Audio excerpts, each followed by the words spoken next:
ভাই আপনারা শুনেন, আপনারা কথাটাকে বোঝার চেষ্টা করেন ভাই। ভাই আমি তো পক্ষে দেখেই তো ভাই, আমি তো আপনাদের সাথে এখনো দাঁড়ায় আছি। শুনেন ভাই, এই 700-800 যে ফাইল আমরা ভেরিফাই করলাম, এরা কি আপনাদের ভাই না? তাহলে এদেরকে কি হ্যাঁ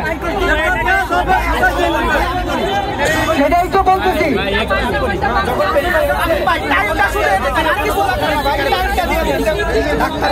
সবার দেয় না, কেন দিল না?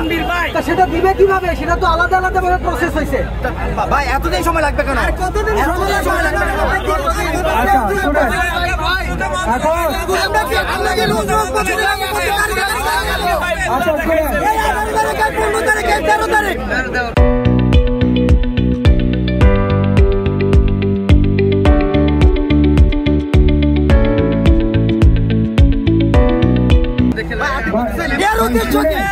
আমরা মুক্তিযোদ্ধা মন্ত্রণালয়ে যাবো, আপনারা কি আমাদের সাথে যাবেন?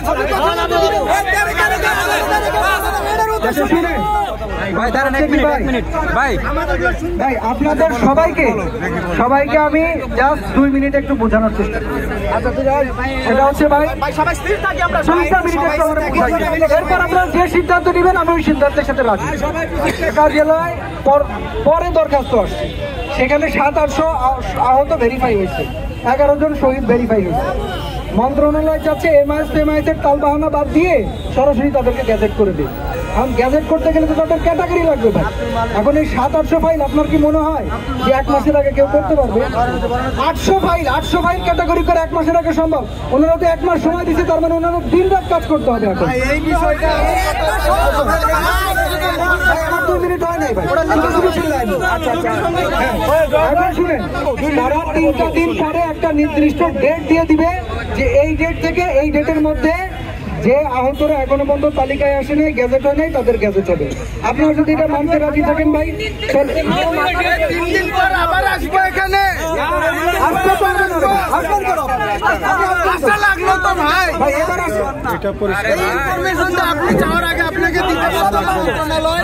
আসতে হবে না কোথাও। না না ভাই, আপনি বললেন না ভাই, ইনফরমেশন আপনাকে শুনেন এই লং মার্চ করছেন বিধায়িত তারা আজকে এরকম একটা শক্ত সিদ্ধান্ত একটা শক্ত সিদ্ধান্তে তারা গেছে না। একসাথে দিবে ভাই, একসাথে দিবে, পরে একসাথে দেবে ভাই। আমি আমার জায়গা থেকে ভাই, আমি আমার সর্বোচ্চ চেষ্টা করছি ভাই। আমি আমার জায়গা থেকে মনে হচ্ছে এই 800 আহত ভাইদেরকে বঞ্চিত না করে একসাথে আপনারা ক্যাটাগরি নিয়ে আপনারা একটা তালিকাভুক্ত হয়।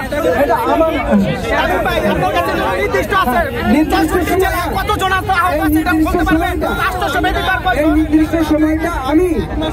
এই নির্দিষ্ট সময়টা আমি আপনাদেরকে এখন বলতে পারতেছি না, কেননা তারা বলছে যে তারা 3 দিন পর আমাদেরকে জানাবে। এখন আপনারা কি করবেন? আপনারা যদি লং মার্চ নিয়ে যেতে চান, যান, আমি সাথে আছি।